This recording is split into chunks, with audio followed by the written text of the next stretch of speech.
Hi, my name is Raymond Guerrero and welcome to Engineering Series. So magre-record ako ng mga siguro up to 10 videos. I'm gonna talk about Engineering Series. As of today, pag-usapan natin yung Facilities Management. So ito yung mga common na ginagawa ng isang Facilities Engineer, Facilities Manager sa isang building at kung ano-ano yung mga common equipments na hina-handle, na mini-maintain o nire-repair. Unahin na natin yung common sa mga residential, yung tinatawag na CPS pump. Tama po pagkakarinig nyo, CPS pump. Ano yung CPS pump? CPS pump ay yung tinatawag na Constant Pressure System Pump. Common ito sa mga high-end residential, pero lalong common ito sa mga mahina ang supply, mga pawala-wala tubig, kung saan napipilitan silang magkaroon ng CPS pump. Dati, nung wala pang CPS pump, nauuso yung tinatawag nating elevated water tank. Madalas po yan sa mga residential, sa mga subdivision and whatnot. Labas lang kayo ng bahay nyo, makikita nyo yan, yung mga tanking stainless or GI. May certain mga height silang sinusundan para pagka napuno na yung tubig na yon, yung tubig pababa, yun na yung ikukonsume nyo. Ang nagpapatakbo lang nun is the gravity. Now, after nyan, after the elevated tank, which is pa-phase out na siya, malapit na siyang mawala, nauso na yung tinatawag nating CPS pump system.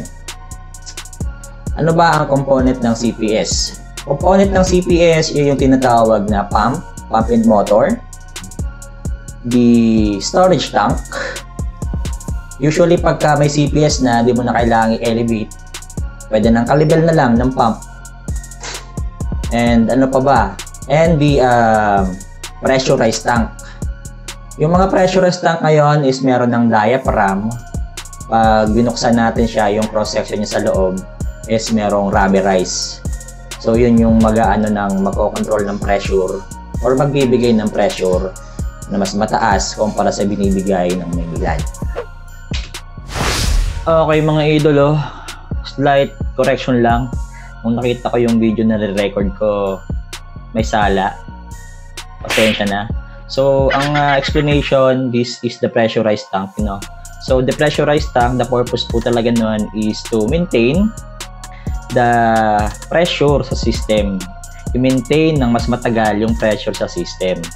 And then, isa pang purpose ng pressurized tank is iwasan din na mag-on and off na mabilis itong pump.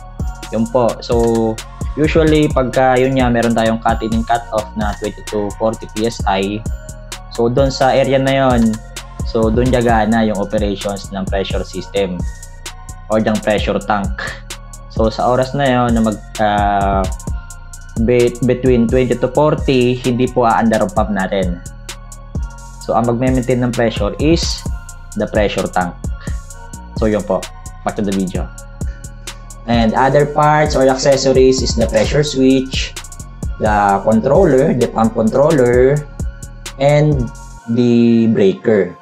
So, usually, ang mga pump na sinusupply sa mga residential is single phase lang naman. So, di naman na kailangan ng 3-phase ito. And common is Gold's Pump and other brands. So, usually magkakasama lang siya sa isang assembly. So, ang workflow is ganito. Galing from Maynilad, papasok sa storage tank. And then, pagka napuno ang storage tank, gamit ang mechanical float valve, ay hihinto na po or titigil na po ang flow galing Maynilad. And then after nyan, aandar yung pump para kunin yung tubig galing sa storage tank. And then dadaan ng pressurized tank. And then after nyan, dadaan na saglit itong ating pressure switch at ang pressure gauge para ma-monitor kung ano yung supply na papunta ng bahay. Ano ba yung usual na pressure na papasok ng bahay after ng CPS pump? Usually, sa mga common is merong tinatawag na 20 to 40 PSI. Ano po ba ito? Yun po yung tinatawag na cut-in and cut-off pressure.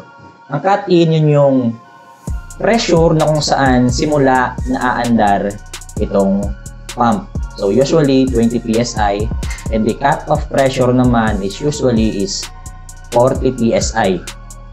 Pagka narating mo na yung 40 PSI, stop na yung pump and stable na yung pressure nyo sa system nyo. Pwede ka nang gumamit ng lavatory, ng shower nyo, ng water closet. Ang tanong, Ray, pwede pa bang taasan yung pressure? Kasi nahihinaan ako sa 20 to 40 PSI. Yes po, pwede.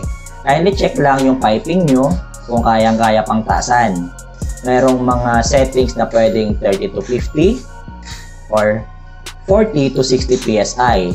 As long as kaya ng system, kaya ng pump, and huwag magsiputukan ng inyong mga fixtures. That's basically it. That's the CPS pump na ginagamit kadalasan sa mga residential. My name is Raymond Guerrero. Thank you for watching this video.